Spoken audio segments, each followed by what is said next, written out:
అది విషయం అది తెలిస్తే అప్పుడు కానీ మొయ్యడు. అది అంతటా ఉంది. కానీ ఆ అనుభవంలో ఉండడానికి మన మనసులో అలవాటు పడిపోవాలి. వైరాగ్యం కావాలి. అమ్మో నాకొద్దు, ఇక ఈ జన్మ వద్దు, మళ్ళీ జన్మ వద్దు, మళ్ళీ ఇంకో తల్లి గర్భంలోకి నేను ప్రవేశించకూడదు అనేటువంటి దృఢమైన పట్టుదల, విపరీతమైన వైరాగ్యం ఉంటే గాని ఆ స్థితిని పొందలేడు వాడు. అది పొందాలంటే మెయిన్ అవే వివేకం కావాలి. ప్రతి ఒక్కదాన్ని కూడా వాడి తెలివితేటలతోటి ఇక్కడ ఇది నిజం కాదు, ఇది నిజం కాదని అన్ని ఎండమావులు చేసుకొని గురువు గారు చెప్పినట్టు దేంట్లో సుఖం లేదు. ఇప్పుడు అన్ని ఏ మనిషి అయినా ఒక పని చేస్తే ఏమనుకుంటాడు, లాభం రావాలనుకుంటాడు. మామూలుగా మనకి మనిషికి లాభం ఏంటి అంటే ఆత్మను పొందడమే లాభం. ఆత్మ పొందడం కాదు, వాడు అదే అయి ఉన్నాడు. మళ్ళీ ఆత్మ దానికెల్లా ఆత్మలాభం.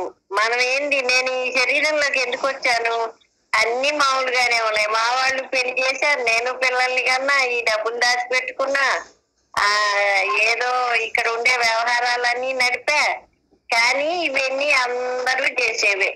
ఏ స్థాయిలో వాడు ఆ స్థాయిలో, చిన్నవాడు పెద్దవాడు ధనికుడు అందరికి ఇవే ఉన్నాయి. పశుపక్షాదులకి క్రిమికీటకాదులు కూడా అవే చేస్తున్నాయి. కానీ వాటి అన్నిటికంటే కూడా మరి మనకి లాభం ఏంటి, ఇవన్నీ కామన్ గా జరిగేవి. కానీ అసలు పురుషార్థం ఏంటి, ఇందాక భజగోవింద శ్లోకాలు పరిపూర్ణానంద స్వామి గారు చెప్పిన వింటుంటే చెప్పాడు ఆయన.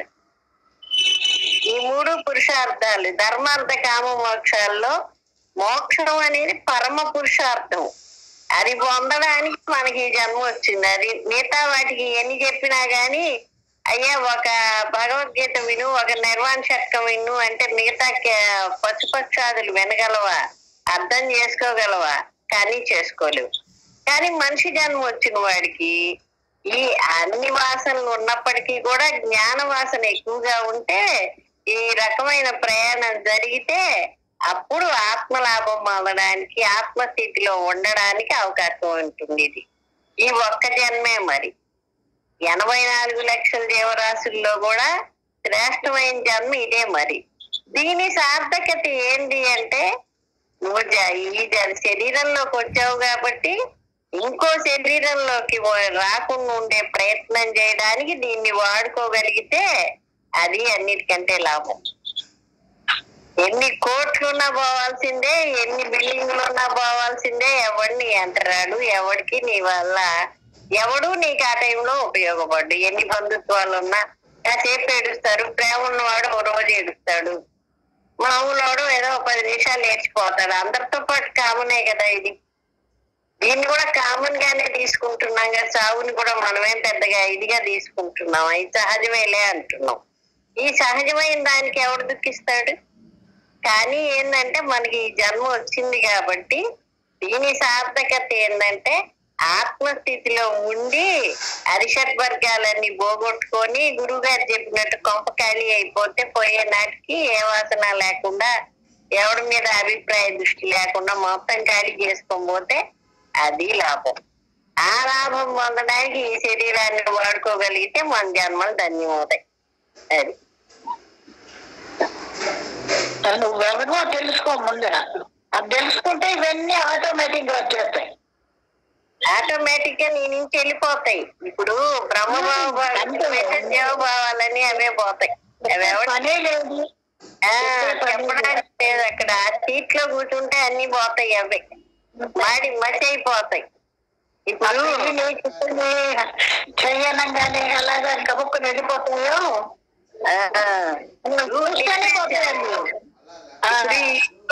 సామాన్లు నిన్ను ఉన్నాయి. బాగా ఇచ్చేసాము అనుకోండి, డబ్బాడు పెట్రోల్ పోతే ఇక తగలబడిపోండి మీరు వస్తువులు అంటే అవి చెప్పక్కర్లా. ఆ నిప్పు లక్షణం తగలబడటమే. మొత్తం అంటుకుంటుంది కాసేపట్లో. అన్ని పటపట వెళ్ళిపోతాయి. ఎంత ఖరీదైన వస్తువులైనా మాడి మసి అయిపోతాయి. అలాగే నేను ఆ బ్రహ్మీ స్థితిలో వాడు నిలబడగలిగితే ఈ జీవత్వ వాసనలన్నీ దగలబడి బూడిదైపోయి ఆ బూడిద నీ శరీరం కనపడదు. నీ శరీరం అద్దంలో చూసుకుంటే బూడిద కనిపిస్తుంది, ఆ ఎముకలు కూడా బూడిద అయిపోతాయి ఆఖరికి. రేపు ఈ శరీరం తగలబెడితే ఎముకలు బూడిద కావు కానీ ఇప్పుడు బూడిదగా కనిపిస్తాయి. అట్లా ఉంటుంది. జ్ఞానాగ్ని దగ్ధ కర్మాణం. ఏం పోతున్నాయి? ఆ జ్ఞానం వల్ల నీలో ఉండే వాసనలన్నీ తగలబెడిపోయి బూడిద గొప్పగా అనిపిస్తున్నది నువ్వు పడుకున్న చోట లేచిన చోట. అంత ఇదైపోతుంది ఆ జ్ఞానం అనేది. అయితే ఎప్పుడు ఆ ఏకాగ్రతే మనసు ఇంకా పూర్తిగా అంతర్ముఖం అయితే ఎప్పుడు అదే కాన్సన్ట్రేషన్ లో ఆ ఏకాగ్రతలో వాడు నిలబడగలిగితే మనకి ఇవన్నీ కూడా తెలియబడతాయి. దారిలో పోతుంటే అక్కడ ఏముంటే తెలియబడట్లా. ఇప్పుడు ఒక ఊరు పోతున్నాము, ఒక ఊరు నుంచి ఇప్పుడు నేను బాపట్ల రావాలి, ఈ మధ్యలో ఊళ్ళన్నీ తగలటల్లా అలాగే మనసుకు కూడా ఇవన్నీ కూడా తెలియబడుతుంటాయి. ఫైనల్ ఏంటంటే నువ్వు ఎప్పుడు ఆ ఖాళీలో ఉండడమే అంతే. ఆ ఖాళీ తప్ప ఇంకేమీ లేదు ఇక్కడ అసలు. నువ్వు లోపల ఖాళీ అయితే బయట కూడా ఖాళీ కనిపిస్తుంది. ఇక నీకు వస్తువులు కనపడవు, రూపనామాలు కనపడవు. ఓ మనిషి మీద దృష్టి అనుకోండి, ఆయన మనిషి ఉండడు పొడవడు, రొట్టి ఖాళీ కనిపిస్తుంది. అలాగే ఒక వస్తువు మీదకి దృష్టి వెళ్ళింది అనుకోండి, అది ఖాళీ కనిపిస్తుంది. దాని గురువు గారు ఏం చెప్పారంటే నువ్వు లోపల ఖాళీ అవుతున్నావు కాబట్టి నీకు బయట కూడా ఖాళీనే, ఇంకా ఉన్నది ఆ ఖాళీనే. ఆకాశంలో ఏముంది? ఏమీ లేదు, ఖాళీ. అక్కడ చిదంబరం పోతే ఏముంది? ఆ కర్టన్ తీస్తాడు, అక్కడ ఏం లేదు, ఖాళీ రూమే.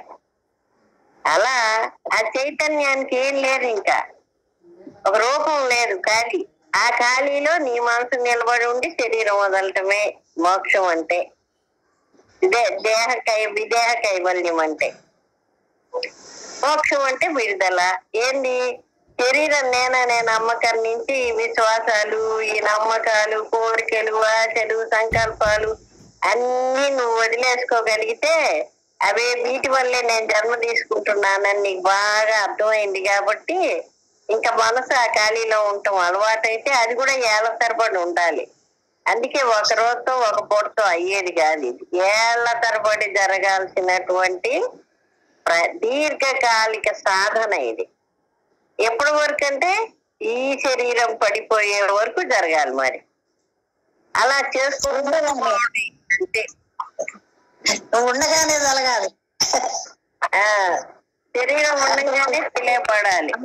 నీ శరీరం ఉండగానే మీ శరీరం మొత్తం ఖాళీ, ఏమి లేదు ఇక్కడ. అది నీకు అన్ని విధాలా అర్థమైపోవాలి. ఇంక అక్కడేం మాట ఏముంది? మాటలే మూట లేదు, ఏం లేదు, బేటీ లేదు, ఇంకా అసలు మనిషే లేడు. అది అట్లా అయిపోతే అందరం కూడా నేను చెప్పినట్టు అయిపోవాలి, మీరు నేను కూడా. అది అదే ఈరోజు నా పాట. అందుచేత ఊపిరి ఉండగానే చెయ్యాలి. కొంచెం టైం ఎక్కువ తీసుకుంటుంది.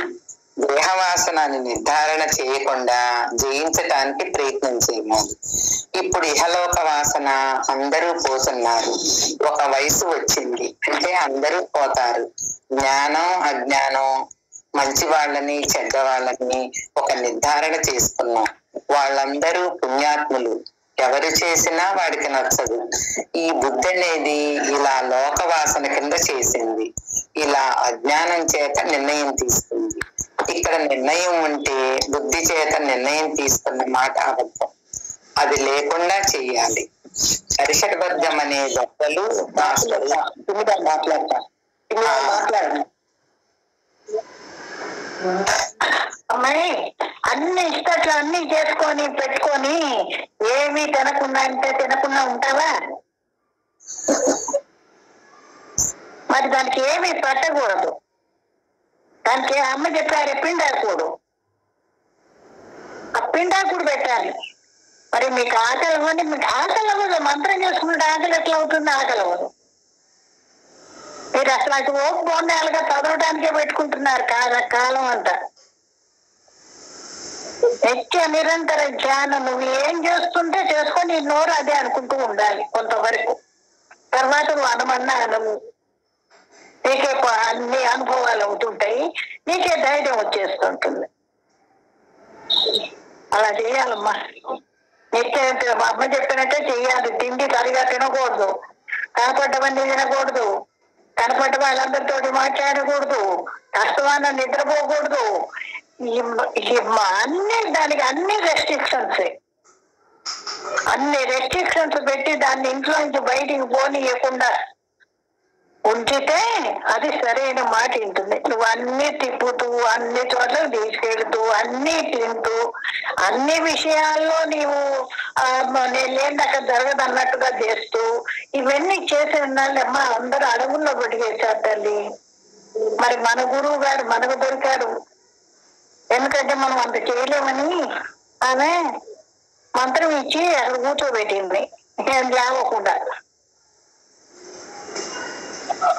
అటువంటి మంత్రాన్ని మీరు చదివి చదివి చదివి చదివి చేస్తున్నారు. నన్ను మీకు అర్థం కాదు అసలు లేదు. మీరే ఒక రోజు చెప్పండి పాఠం. వింటున్నారు కదా ఇన్ని రోజుల నుంచి. నాన్న వింటమేంటి? రోజు పొద్దులు లేచింది బదులు ఇది వేద్దామని ఒకడు అంటాడు, ఇది ఇవ్వద్దని ఒకడు అంటాడు, ఇది నాకు నచ్చుతుందన్నాడు, ఇది ఒకడు నచ్చదు అంటాడు. బ్రహ్మజ్ఞానం అంటే ఇదేనా అంటాడు ఒకడు. ఇన్ని అంటుంటారు. కానీ నువ్వు ఇక్కడ పాఠం ఏమింటున్నావు? నేను ఎవరిని? నేను బ్రహ్మని. నేను ప్రసన్నామని అయితే మాట్లాడుతుంటా, బ్రహ్మైనా మాట్లాడతాడు. కానీ అప్పుడు ఇంకా మాట్లాడేవాడు మాట్లాడేవాడు నేను లేదు. అట్లా అన్ని మనల్ని మనం టెస్ట్ చేసుకోవాలి. ఇది తింటా అక్కడ ఎదురుగా నీకు ఇష్టమైన స్వీట్ ఏదో పెట్టుకొని అది తినకుండా నువ్వు తిరిగే పరిస్థితి చూడు పొద్దున్న సాయంత్రం దాకా. అలా మిమ్మల్ని మీరు పరీక్ష చేసుకోండి. ఇంకా పాఠం ఎన్నాళ్ళు విన్న పాఠం మీకు నీకు వంట చేత అయింది అని అంటే వంట దగ్గరికి పోయినంటే టక అన్ని చేసేస్తావి. అలాగే ఇక్కడ కూడా అలాగే చేసేసుకుంటావు. ఇక్కడ ముట్టుకోకూడదు ఏమీ లేదు, అంతా బ్రహ్మ పదార్థమే. నువ్వు బ్రహ్మ పదార్థంగా చూడలేనంత వరకు అది మామూలుగా వస్తువులే. కానీ నువ్వు ఎలా చేసుకుంటావో నీకు చేసుకో. అందుకని అనమంటున్నారు అనమాట. రామ రామ రామ అన్న ఎట్లా అన్నామో అట్లా ఇక్కడ కూడా అంతా బ్రహ్మ పదార్థం బ్రహ్మ పదార్థం బ్రహ్మ పదార్థం అని అనాలి. లేదా అహం బ్రహ్మాత్మే అనాలి. అట్లా మీరు ఎట్లా ఒక్కొక్క మెట్టు పెరుగుతున్నారా లేదా అని చూసుకుంటూ ఉండాలి. 4 వాక్యాలు ఉన్నాయి కదా, ఈ 4 వాక్యాలు ఈ మాటల్లోనే మీకు 4 వాక్యాల అనుభవం రావాలి. అప్పుడు కానీ కొంతన్నా ఇది కాదు. ఇప్పుడు నాగలక్ష్మి చెప్పినంతగా ఇంకా చేయాలన్నమాట. అంటే ఇక తర్వాత అది అలవాటు పడిపోతుంది అది. కాబట్టి ఆ తర్వాత ఏం కష్టం ఉంటుంది, ముందరే కష్టం ఉండాలి. మాట్లాడకుండా ఉంటాము, తినకుండా ఉంటాము, ఇవన్నీ ఎవరైనా అరుస్తూ ఉంటే వాళ్ళ మీద మనం అరకుండా ఉంటాం. అంటే అహంకారంగా బయటికి వెళ్ళాం అన్నమాట. నాకు ఆకలి అవుతుంది, నేను తినాలి అంటే నేను ఎవరిని? నేను బ్రహ్మని కదా. నాకు ఆకలి ఏంటి అని మనం కొంతకాలం నువ్వు చేసుకోవాల్సిందే. మితాహారం తీసుకోవాల్సిందే. మిత ఆహారం విహారం 2 మితంగానే ఉండాలి దీనికి. అంతకు ముందు వాళ్ళంతా కూడా కాషాయగుడ్డలు కట్టుకొని బొట్టు పెట్టుకోకుండా, సొమ్ములు పెట్టుకోకుండా, రంగు చీరలు కట్టుకోకుండా అలా అవన్నీ ఉండేవాళ్ళు. వాళ్ళకి అప్పుడు తెలిసింది అదే. కానీ మన అమ్మ వచ్చిన తర్వాత చెప్పింది ఇది ఉన్నదంతా బ్రహ్మ పదార్థమే. రెండోది ఇక్కడ లేదు, నువ్వు తీద్దామన్నా కూడా లేదు. కాకపోతే దాని మీద నీ మనసు ఎంతవరకు ఉన్నది అది చూసుకుంటూ ఉండు. ఇక్కడ ఉన్నదంతా బ్రహ్మ పదార్థమే. రెండోది ఉండటానికి అసలు వీల్లేదు. దాన్నే అంతకుముందు మనం అనేక రకాల పేర్లు పెట్టుకొని చెప్పుకున్నాం. ఇట్లా సొమ్ములు చీరలు ఇవన్నీ ఎలా చెప్పుకున్నామో అలాగే దాన్ని కూడా ఇది బ్రహ్మ పదార్థం, ఇది బ్రహ్మ పదార్థం, ఇది బ్రహ్మ పదార్థం అంటుండేవాళ్ళు. అట్లా నన్ను అలవాటు చేసుకోవాలి. లేకపోతే మంత్రం విపరీతంగా కాదు కూడా లక్షలు చేశాను. నేను చేశాను, వీళ్ళందరూ చేశారు. అట్లా ఏదో ఒకటి మనం ఊరికే ఉంటున్నప్పుడు ఎట్లా దాన్ని నీకు అది అలవాటు, నీ నోటికి అలవాటు పడిపోవాలంటే అది నువ్వు ఎప్పుడు అస్తమానం అంటూ ఉండటమే పని.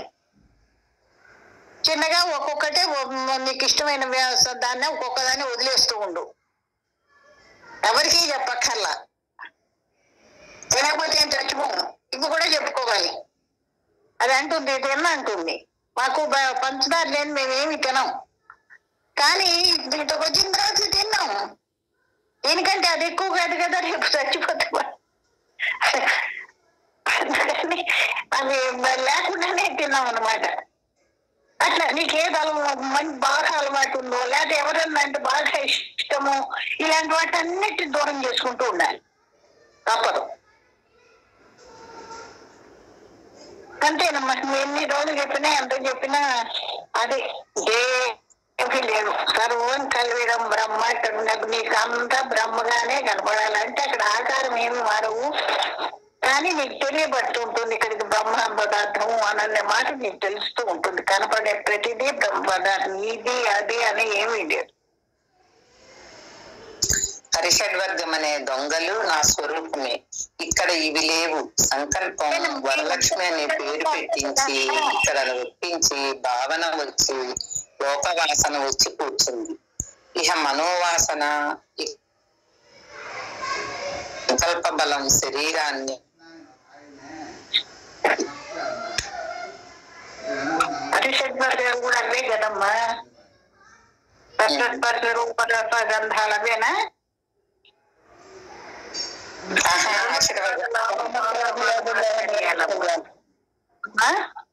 కామక్రోధ లోభం మోహం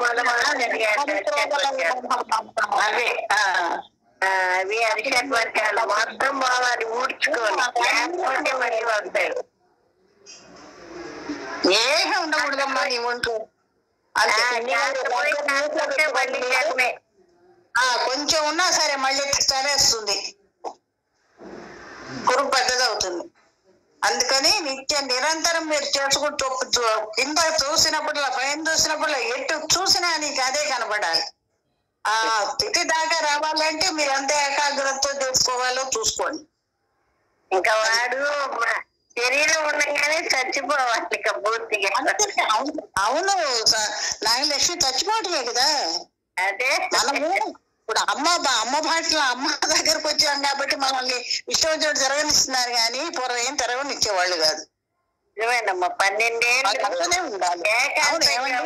తపస్సు చేయాలన్నారు, కనీసం 12 ఏళ్ళు చేయాలని చెప్పారు విద్యాప్రకాశానంద స్వాముల వారు, మలయాళ స్వాముల వారు దగ్గర తీసుకోవాలి. కాకపోతే వాళ్ళకంటే గొప్పగానే ఉన్నాం కానీ అట్లా మనం చేయలే, దేనికి దూరంగా ఉంది. కొన్ని ముఖ్యమైన అది కరెక్ట్. ఎందుకంటే ఉంటేనే వాడు గట్టి పోయినా పర్వాలే ప్రపంచంలో. అదే చావుకు పెడితే లంకడానికి వేస్తాడంట చూడు, అట్లా నువ్వు చంపాలి. చచ్చిపోయిందిలే పర్వాలేదు అని అనుకోవటానికి లేదు లేదు, కూడా అలా చేశాడు కదమ్మా, ఆయన కూడా అలా చేసిన వాళ్ళే కదా వాళ్ళందరూ. ఏకాంతంలో వాళ్ళ పద్ధతి కరెక్ట్. అయితే ఏంటంటే మనం సంసారంలో ఉన్నాం కాబట్టి అది కుదరదు కాబట్టి, కానీ ఆ రకంగా మనసుని పూర్తిగా అన్ని విషయాల్లోకి అసలు వెళ్ళనీయకుండా జాగ్రత్తగా కాపాడుకోవాలి దాన్ని. ఇప్పుడు మనకి అమ్మ శక్తి ఇచ్చేటప్పటికి వెంటనే తెలుసుకున్నారు కదా నాన్న, తెలుసుకున్న వాళ్ళు వెంటనే తెలుసుకున్నారు కదా. తెలుసుకున్న వాళ్ళు ఏళ్ల తరబడి తపస్సు చేసిన వాళ్ళు కదా, ఇళ్లలో కాదు అడవుల్లో ఉండి. మనకు అవన్నీ ఏమన్నా హాయిగా ఆడుతూ పాడుతూ తింటూ తిరుగుతూ పాటలు చెబుతూ మధ్యలో అవన్నీ చేశాం కదా. మరి కానీ ఆ శరీరం మటుకు ఏమి అడగల, అది ఆ మంత్ర శక్తి అన్నమాట. ఇప్పుడు కూడా ఏకాంతంలో ఉండేవాడు కొన్ని అలా చెయ్యాలి. మనసుకి విషయాన్ని అందివ్వకూడదు. అదేంటంటే జారిపోయే స్వభావం కదా, పాదరసంలాగా పోల్చారు మనసు. చూడండి అది ఎట్ట జారిపోతుందో, ఇది కూడా అట్ట విషయాల్లో పరిగెత్తుతుండే. ఇంకా అప్పుడు ఎక్కడ ఏకాగ్రత కుదిరింది వాడికి? ఏకాగ్రతలో ఉంటే గాని కర్మలు దగ్ధం కావు. మరి ఏకాగ్రతలో ఉండడానికి కూడా వాడు సన్నాహాలు చేసుకోవాలి. మరి చూసుకోవాలి కదా, మరి ఎవరు రాకుండా వాడిని వాడే ఉద్ధరించుకోవాలి. ఎవరు సాయం చేయలేదని చెప్పేశారు గురువు గారు కూడా. అందుకని వాడి జాగ్రత్తలు వాడు పడాల్సిందేగా ఇక. అంతే. నువ్వు మనుషులకు ఎట్లా కనపడతారా అని చూసుకుంటే అంట, మనుషులు కనపడకుండా నీ పనులు నువ్వు చేసుకోవాలి. గప్చిప్ సంబార్ బుద్ధిలాగా ఉండాలి. నువ్వు ఏం చేస్తున్నావు ఎవరికి తెలియదు. ఏ గురువు దగ్గరికి వెళ్తున్నా అంత సీక్రెట్ గా పెట్టుకుంటారు దాన్ని. అట్లా చేయాల్సిందేనమ్మా ఏమైనా అనుకోండి.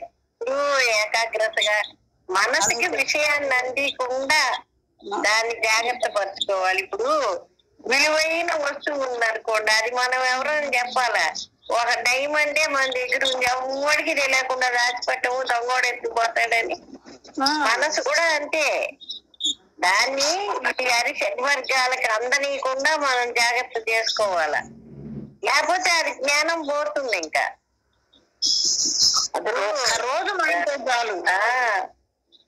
సత్సంగం కావాలి, మంత్రం చేయాలి, సాధన చేయాలి. ఎప్పుడు మైండ్ కి భగవంతుని తప్ప వేరే విషయాన్ని మీరు అందించారంటే అటు పరుగులు పెడుతుందండి. దానికి దాని అమ్మడి పోతుందండి. అందుకని భగవంతునికి ఇస్తేనే మనకి లాభం. కాబట్టి ఈ వస్తువునే అందివ్వాలి మనకి.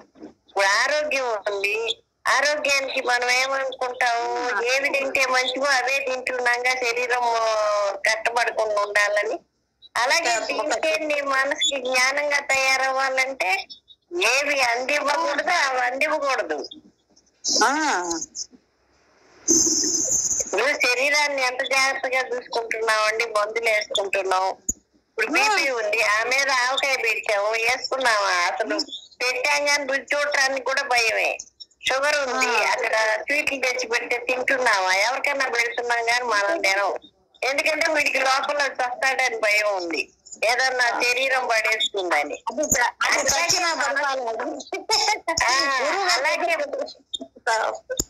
అలాగే మనసు కూడా ఏంటంటే, గురువు గారు ఏం చెప్పారు, విషయాన్ని అందివ్వకూడదు. విషయాన్ని అందిస్తే దాని ఇష్టం మళ్ళీ పోతుంది. అది దీనికి బోల్డ్ బాంధవ్యాలు ఉన్నాయి, బోల్డ్ స్నేహాలు ఉన్నాయి, అన్ని నమ్మిస్తుందా మనసు. కానీ అది అందివ్వకుండా ఇదే అందివ్వాలి నిరంతరం. ఇంకా అప్పుడు చచ్చినట్టు కొన్నాళ్ళు రేగినా మళ్ళీ మెదలకుండా ఉంటుంది. ఎందుకంటే ఈ రకమైన ఆహారం అలవాటు అవుతున్నది కదా దానికి. అదే దూరంగా జరుగుతుంటే అదే దాంతో అదే పోతుంది. గురువు గారు చెప్పినటువంటి పాఠం మనకు అనుభవంలోకి రావాలంటే వీడికి ఎంతో పురుష ప్రయత్నం చేయాలి. చేస్తే గానీ అది మనకి అనుభవంలోకి రాదు. అక్కడ పాడటం ఇక్కడికి వస్తేనే కదా పాఠం వినపడింది. ఆ విధంగానే వినపడకుండా ఉండాలంటే ఏం చేయాలి? నీకు అన్నీ తెలుసు, తెలియదు ఏముంది అసలు మనకి అన్నీ తెలుసు. పట్టు కావాలి, ఆ దృష్టి ఇటు తిప్పుకోవాలంటే ఇక మనం జన్మ పట్టుకున్నాం కదా. జలుబు చేస్తే మనం ఏమైనా కూల్ డ్రింక్లు, ఐస్ క్రీములు, స్వీట్లు తింటామా? అవాయిడ్ చేస్తాం. అలాగే ఇది కూడా జ్ఞానానికి ఏం అవాయిడ్ చేయాలి? విషయాన్ని అవాయిడ్ చేయాలి. ఈ రూపనామాల మీద ఉండేటువంటి దృష్టి ఏదైతే ఉందో ప్రపంచం అంతా నీ మనసులోనే ఉంటుంది. నీ మనసే ఒక పెద్ద ప్రపంచం. మరి దాన్ని దాటితేనేగా నువ్వు ఆ స్థితిలో ఉండేది, లేకపోతే అట్టుంటా ఉండడానికి వీలు లేదు అక్కడ. అంతే, అది ఉండనివ్వడు. విషయం ఉంటే ఒక వరలో 2 కత్తులు ఇమ్మడవు. విషయం ఉన్నవాడికి సమాధి కలగదు, సమాధి ఉన్నవాడికి విషయం అక్కర్లా. ఎందుకంటే వాడికి అర్థమైంది దీని వల్ల చచ్చిపోతున్నానని తెలిసింది నాకు.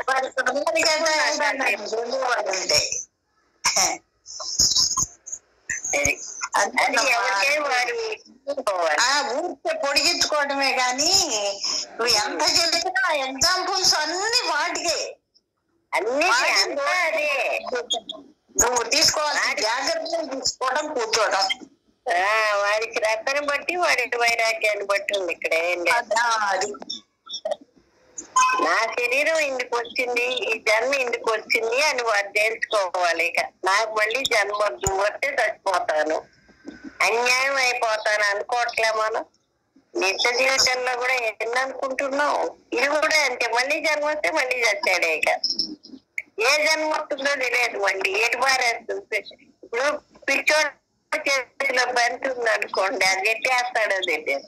అలా భగవంతుడు ఎట్టిచ్చి వేస్తాడో తెలియదు. దేవుడా మళ్ళీ చచ్చాను, మళ్ళీ పెళ్లి, మళ్ళీ పిల్లలు, వీళ్ళ ముద్దులు జరగడం, మూతులు ఎవరికి వాళ్ళ చేత మాట్లాడిగించుకోవడం, ఇదంతా ఇంత కర్మ చూడండి. అసలు ఆనందం లేదు ఇక్కడ తెలుసుకుంటే. మనం అడగటం, వాళ్ళు అడగటం, వాడి కర్మ మనకి కర్మ. ఇంత కాదు, ఇది చెప్పుకుంటుంటే ఆనందం, ఎక్కడ లేని ఆనందం వస్తుంది, ఇంట్లో ఎక్కడా లేని ఆనందం వస్తుంది చెప్పుకుంటుంటే మటుకు. చెప్పండి, ఇప్పుడు అప్పుడు మనల్ని తిట్టాడు అనుకున్నాం, మనం ఊరుకుంటున్నామా? మనసు పనిచేస్తున్నది. వాడి కర్మ నీ కర్మ, ఏం ఆనందం ఇక్కడ తగలబెట్టిన. ఇక్కడ ఎంత నరకమో అసలు. కానీ ఇది తెలిసి ఈ మార్గంలో ముందుకెళ్తుంటే మనసు కాయిగా ఉంటుంది. అమ్మో నాయన మళ్ళీ దీంట్లో పడితే ఇదే కదా, ఇంకోటి ఉండదు, మార్చడానికి వీల్లేదు. ఇప్పుడు పెళ్లి చేయలేదు అనుకో, 10 మంది వచ్చి చుట్టాలు తిట్టిపోస్తారు తల్లిదండ్రిని, ఏమమ్మా ఇంకా చేయట్లేదని, వాళ్ళ కోసం అన్నా చేస్తారు. రకరకాలుగా ఉంది ఇక్కడ కర్మ. ఇదంతా గురువు గారి పాఠం మనకు అర్థమయ్యి లోపల తెలుసుకోగలిగితే, అసలు పడుకునేదాకా మనం మాట్లాడే మాటలు, చేసే పనులు, చూసే చూపులు, ఇవన్నీ దానికి సంబంధించే కదా, ఇంకేముంది ఇక్కడ. మనం పేరు పెట్టుకొని వాడే కాబట్టి మనం అది అలవాటు అయిపోయింది. అసలు వాస్తవంగా సన్యాసి కంటే సంసారంలో ఉండేవాడికి అసహ్యం పుట్టాలి మరి. అవును, ఇది చెప్పండి. నిజంగా తెలుసుకోగలిగితే ఇక్కడ ఏమీ లేదు, ఇది దీనికి ఎంత దూరంగా ఉంటే అంత మంచిది అని వాడికి అన్ని నిరంతర సమాజంలో ఉంటే గానీ అర్థం కావు. అది కావాలి. అదే ఎవరు చెప్పలేరు మనకి, ఎంతసేపు చెప్తారు, కాసేపు చెప్తారు. కానీ నీకు అర్థం ఎప్పుడు ఆ స్థానంలో ఉంటే నీకు అర్థం. నువ్వు పని చేసుకుంటూ చేసుకోవాల్సిన పని అది. పాఠానికి వచ్చి కూర్చొని పాఠం పుస్తకాలలో కూడా చెప్పరు మనకి, కానీ నువ్వు ఎప్పుడు అక్కడే కూర్చుంటే నీకు అర్థం అవుతుంది. నీ సృష్టి గురించి, అసలు నీ జన్మ గురించి, నీకుండే పరిస్థితుల గురించి, నువ్వు దీంట్లో కొట్టి ఎంతవరకు ఆనందపడ్డావా, ఇది నిజమైన ఆనందమా, అబద్ధపు ఆనందమా, ఏం ఆనందం, అన్ని లోపల లోపల లోపల లోపల జరిగిపోతాయి అక్కడ. వాడు ఎప్పుడు ఆ స్థానంలోనే కూర్చుంటే. ఇది సుఖంగా కనపడే దుఃఖము, దుఃఖం మిశ్రితము. అది ఈ సంసారం అనేది దుఃఖం మిశ్రితము. ఇక్కడ సుఖం లేదు. పుట్టడం దగ్గర నుంచి, ఆ గర్భ నరకంలో పడ్డప్పటి నుంచి మళ్ళీ శరీరం పడిపోయే వరకు ఏ యాంగిల్లో చూసినా వాడికి సుఖం అనేది లేదు. నేర్చుకుంటే ప్రతి దాంట్లో వీడి మనసు రియాక్ట్ అవుతూనే ఉంటుందిగా. వీడికి ఏం ఆనందం ఇక్కడ అసలు. కానీ గురువు గారు చెప్పిన పాఠం వల్ల గాని తెలియబడదు మనకి. ఆ స్థితిలో ఉంటే అప్పటి వరకు అది ఆనందం లేదని తెలిసినా మళ్ళీ మాయ గమ్మేస్తుంది మనల్ని. కాసేపు వాడు ఆ మాట అనుకున్నా మాయ గమ్మేస్తుంది. ఇప్పుడు మాయ కమ్మడానికి వీల్లేదు, వాడికి అర్థమైంది. దీనివల్ల నేను నష్టపోతున్నా. ఎన్నాళ్ళైనా ఇంకా అర్థం కావాలి అంటే అదే అసలు అనుకోకూడదు ఆ మాట. దీనివల్ల నేను నష్టపోతున్నాను అనేది నాకు అర్థమైపోయింది. దారితే దారం ఏమో దారొచ్చేమో కానీ కట్టమడుగు పడటం జరగదు. అంటే నష్టపోతున్నానని తెలిసిపోయింది వాడికి. అది అక్కడ తెలియాలి. అది వాడికి తెలిస్తే ఇంకెందుకు పోతాడు వాడు. కాదు, ఒక్క నిమిషం నమ్మినా వాడు నమ్మలేడు. ఇక వల్ల కాదు అది. కాసేపు ఒక సెకండ్ అనిపించినా మళ్ళీ వాడు చేరుకుంటాడు. అయితే ఏంటంటే నిరంతర సమాధిలో ఎప్పుడు మీరు ఆ ఏకాగ్రతలో ఉండగలిగితేనే మీరు ఇలా తయారవుతారు. ఒక విద్య ఉంది, పొద్దుగూకులు పాడి పాడి పాడి పాడి ఇదే పని అయితే ఇంకా పాట రాక చస్తుండేవాడికి ఎంత పొద్దుగుండా కొడుకైనా వస్తుంది. ఎందుకంటే దృష్టి అది పెట్టాడు ఇక వాడికి. అలా మనసు కూడా ఎప్పుడు సమాధిలోనే ఉందనుకోండి, అంటే మామూలుగా చెప్తున్నా, ఎంత పెద్ద ఇది వచ్చినా దాన్ని నమ్మనీదు. అది ఇక దానికి ఇట్లా అలవాటు అయిపోయింది కదా. ఆ అలవాటు చేసుకోవడమే మరి అభ్యాసం అంటే. దానికి వైరాగ్యం కావాలి. వెన్న కళ్ళల్లో మధ్యలో కలవకుండా ఎప్పుడు ఉంటుంది? అది సరిగా పడినప్పుడే. సమాధి సరైన సమాధి వస్తేనే ఇవన్నీ, రాకపోతే వచ్చినట్టే ఇంకా పోయినట్టే పోతుంది. అది ఆనందం లేదే. అక్కడ శక్తి వల్ల వచ్చినా వాడి లోపల ఖాళీ కాకపోతే అది నిలబడదు. అందుకని వాడు మళ్ళీ ఖాళీ అయ్యేట్టు చూసుకోవాలి. వాడు మళ్ళీ సాధన చెయ్యాల. ఒకసారి గురువు గారు మనకి రుచి చూపించారు, సమాధానం లడ్లు పక్కింట్లో రుచి పెట్టాడు. మనం మళ్ళీ దాని మీద ఇంట్రెస్ట్ ఉంటే చేసుకుంటాం, నేర్చుకొని ఆ పదార్థాలు తెచ్చుకొని. అలాగే గురువు గారి శక్తిపాతం వల్ల సమాజ అనుభవం మనకి చూపించారు కాబట్టి, కానీ మనంతటా మనకి రావట్లేదు కాబట్టి మనం మంత్రం చేసి ఖాళీ అయ్యి మనం ఎప్పుడు ఆ స్థితిలోనే ఉండాలి. మరి ఇది పోతే ఇంకా స్వచ్ఛతగా ఉండేది. ఇప్పుడు మలినం పోతే ఇంక దెబ్బకల్లా ఉండేది భగవంతుడే. ఇంక దేహవాసనలు పోతే ఇంక ఉండేది భగవంతుడే కదా. నీ పేరు పోతే దానికి గురువు గారు ఏం చెబుతున్నారు? నీ పేరు పోతే ఇంక ఉండేది పరమాత్మేగా, పేరులోనేగా ప్రపంచం అంతా ఉంది. అలా నువ్వు మళ్ళీ సాధన చేసుకొని నీ సమాధి నువ్వు అదే అయ్యున్నావు, నువ్వు పొందాల్సిందే. అది లేకపోతే కుదరదు. కానీ కొంతమంది ఉన్నారు ఇక్కడ కూడా బాగా గత జన్మల్లో మనం సాధన చేసి పుట్టాము అనుకో, గురువు గారు తగలంగానే ఇక వాడు నిలబడిపోతాడట. ఎందుకంటే వాడు ఖాళీ అయ్యి ఉన్నాడు కాబట్టి. ఇంకా వాడికి ఇంత కష్టం ఉండదు, ఊరికే తేలిగ్గా అర్థమైపోతుంది. కానీ ఎప్పుడోకప్పుడు వాడు ఆ కష్టం చేస్తేనే గానీ అర్థం కాదు. ఇప్పుడు చేయకపోయినా వాడు అది వరకు చేశాడుగా. అది ఇప్పుడు మొదలు పెట్టినవాడు వీటితో వంతు పెట్టుకొని వాళ్ళు అలా ఉన్నారు మనం ఉండలేదని అనుకోకూడదు. ఇప్పుడు మొదలు పెట్టాం కాబట్టి ఇప్పుడు మనం కష్టపడాల్సిందే ఎవరైనా సరే ఆ స్థితుల కోసం. లేకపోతే ఎప్పటికీ అందుకోలేడు వాడు. ఎన్ని జన్మలు ఎత్తినా అందుకోలేడు. నేను ఇంకోటి వంతు పెట్టుకున్నాను అనుకోండి, వాడికి బాగా పాఠవంతమైంది. వాడు ఆల్రెడీ చదువుకొని ఉన్నాడు, చేసి వచ్చాడు. అదేమంతేగా వచ్చేది. అందుకని ఏంటంటే ఇప్పుడు నేను చదవాలి. వాడు అది వరకు ఎట్లా చదివాడో నేను ఇప్పుడు చదివితే నేను వాళ్ళగా తయారవుతా అంతే ఇక్కడ. కానీ ఎప్పుడైనా ఎవరైనా ఏ జన్మలో అయినా ఈ సాధన చేస్తేనే బయటపడతాడు. జ్ఞానం ఉన్నప్పుడు దేని వల్ల బయటపడతాయి ఇక్కడ. ఈ జన్మలో ఏదో మనకి లక్కీగా గురువు గారు దొరికారు. సరే, అందరు గురువులు అంటే ఇక్కడే ఉండేవాడు.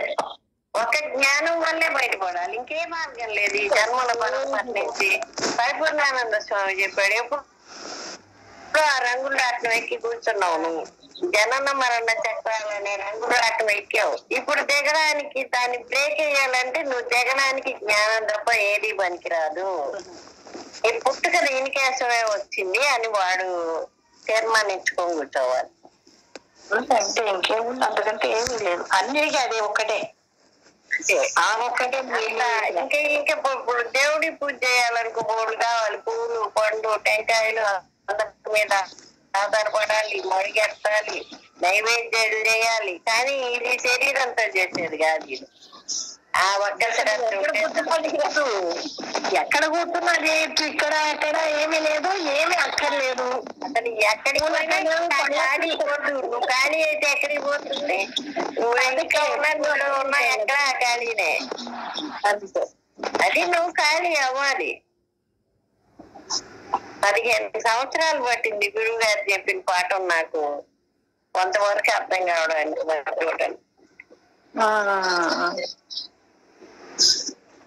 ఇప్పటికైనా అమ్మ చెప్తారు, చూసేవాళ్ళు ఉండండి, ఇంకేముంది అక్కడ అంటారు. చూసేవాడు ఏంటో ఏదో తెలియాలి కదా మళ్ళీ మరి. తెలియాలి, అన్ని తెలియాలి. వాడు అది తెలిస్తేనే పూర్ణమయ్యాడు. లేకపోతే ఊరికే పూర్ణం ఎట్ట అవుతాడు? ఇది అసంపూర్ణంగా ఉంటే అందేది కాదు. ఇది మొత్తం పూర్ణమయ్యి అన్ని తెలుసుకొని ఏమీ లేదని తెలుసుకోవాలి.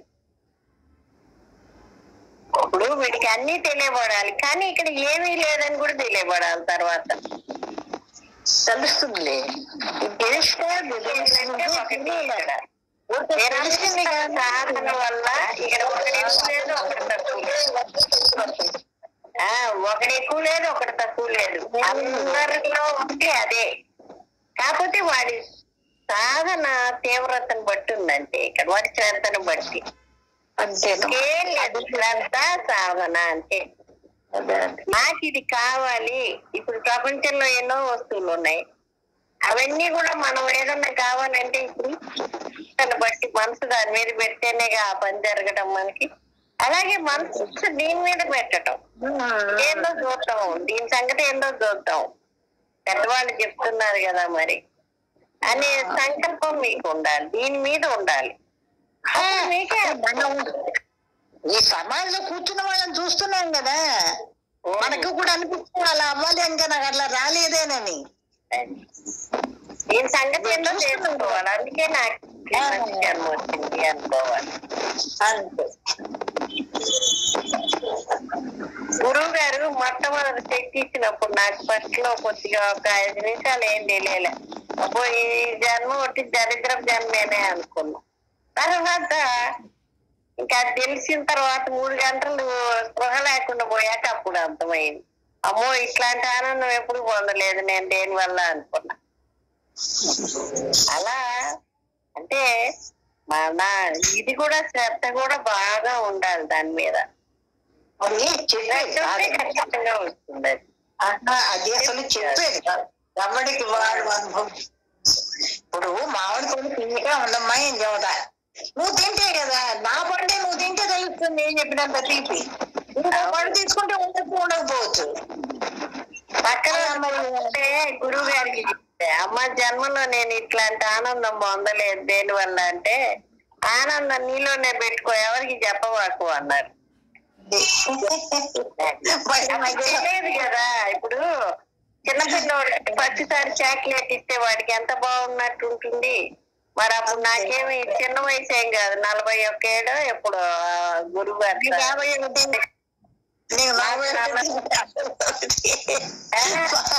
మనవాడు పుట్టారు. అప్పటికి మరి ఇంకా చూడండి అప్పటి వరకు తెలియబడలేదు కదా. తెలియకపోతే కాదు విపరీతంగా పూజలు చేశాను అమ్మాయి. ఆ పూజలు ఇక్కడికి ఇటువంటి గురువు దగ్గరకు వచ్చి పడేటట్టు చేసామన్నమాట, మనకు తెలియకుండానే. ఏదో మామూలు పూజలు చేస్తున్నామని చెప్పి చేసామే కానీ ఇది ఏదో ఈ తపోశక్తి వస్తుందని మనం చేయలేం. తర్వాత గురువు గారు అవును అమ్మో ఇప్పుడు అర్థమైంది. అప్పటి వరకు భగవద్గీత నేను ఎన్నో సార్లు చదివా, ఏం అర్థమయ్యేది కాదు. ఆర్షుడు జిజ్ఞాసి అర్థార్థి జ్ఞానం అంటే తెలిసేది కాదు. తర్వాత గురువు గారు నాకు ఈ పాఠం చెప్పాక క్రమక్రమంగా జ్ఞానం అంటే అర్థమైపోయింది. తర్వాత ఇంకా బోల్డ్ ఎత్తుకుంటుందమ్మా కదా భగవద్గీత చెప్పింది ఆయన. మరి ఆత్మస్థితి కలిగితే గానీ ఆ పుస్తకం అర్థం కాదు. అంతే అంతే. ఇప్పుడు ఒక ఆయన ఒక మాట చెప్పాడు, ఇప్పుడు ఇంతమంది ఇన్ని చెబుతున్నారు మనకి, మూలం ఏంటి? గురువు గారు శక్తిపాతం ఇచ్చి నువ్వు ఇది కాదు అదని చెప్పి పాఠం చెప్పారు కాబట్టి అవన్నీ నాకు అర్థం అవుతున్నాయి. అసలు శక్తిపాతం ఇవ్వడం లేదమ్మా. ఇవ్వరుట ఎవరి బట్ట రామనాథం గారేట మొదలు పెట్టింది. అవునమ్మా చాలా చిన్మయాలలో వాళ్ళందరికీ కూడా ఇవ్వరు, వాళ్ళు క్రమముక్తి రావాలి వాళ్ళు. ఇప్పుడు రామనాథం గారిని గురువు గారి దగ్గర గురువు గారు తీసుకున్నట్టు గురువు గారు రామనాథం గారు గురువు గారు ఇది ఎక్కడా లేదే ఇది పెట్టావేంటని అడిగాను ఆయన. అడిగితే చెప్పాడు ఏముంది నువ్వేమని చెప్పి చెప్పాడు, ఇంక అందుకంటే ఏం చెప్పాడు, నేను రమ్మని ఇంకెవరున్నారు ఇక్కడ ఇంకెవరున్నారు కొత్త వాళ్ళు అని చెప్పి ఆయన గురువు గారిని అడిగాడు. అది మొదట కనిపెట్టింది రామనాథం గారు. రామనాథం గారి నుంచి అమ్మ తర్వాత అందరికి వచ్చినాయి కానీ ఇంత దాటి వీడియో రమణానంద వాళ్ళందరూ ఇచ్చేవాళ్ళు ఆయన. కాకపోతే ఏంటంటే ఇంకెక్కడా కూడా చిన్మయ మిషన్ వాళ్ళ దగ్గర చూసా వాళ్ళెవరు ఈ శక్తిపాతం ఏమి ఇవ్వరు. వాళ్ళు ఏంటంటే సాధన వల్ల వాడంతటి వాడు తెలుసుకోవాలి.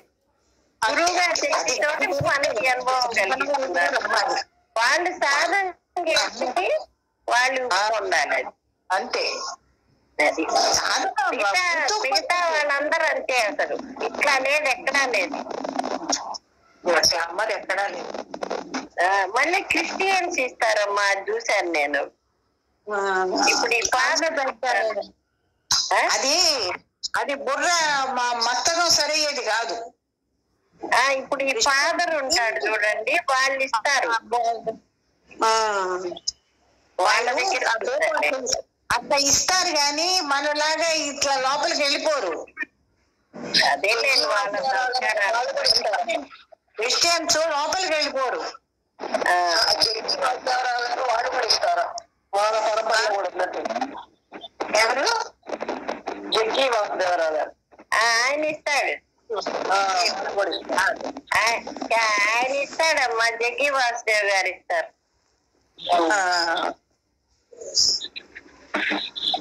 ఆయన అసలు ఈ వెన్నుపూస మీద కూడా ఇట్లా టచ్ చేస్తాడు. అక్కడ ఏం చేసినా వస్తుంది. ఆ పట్టులో తగిలితే వస్తుంది. ఆయన అంటే ఆయన శక్తి కేంద్రం కదమ్మా. అవునవును. ఆయన ట్రాన్స్ఫార్మర్ లాంటి వాడు. ఇప్పుడు గురువు అంటే ట్రాన్స్ఫార్మర్ తగిలితే ఇది మరి దీంట్లో కూడా ఆకరించే కదా. మరి కొంచెం సాధన చేస్తుంటే అందుకుంటాడు, లేని వాడు అందుకోలేడు. అది అక్కడ ఖాళీ అయితే అందుకుంటాడు కదా.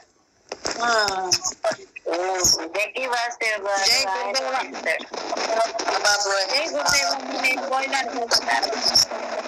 సరేనా?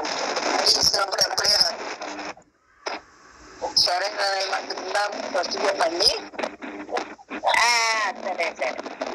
మీట్లో పెట్టుకోండి అమ్మా. సరస్వతి, హలో సరస్వతి. జై గురుదేవ.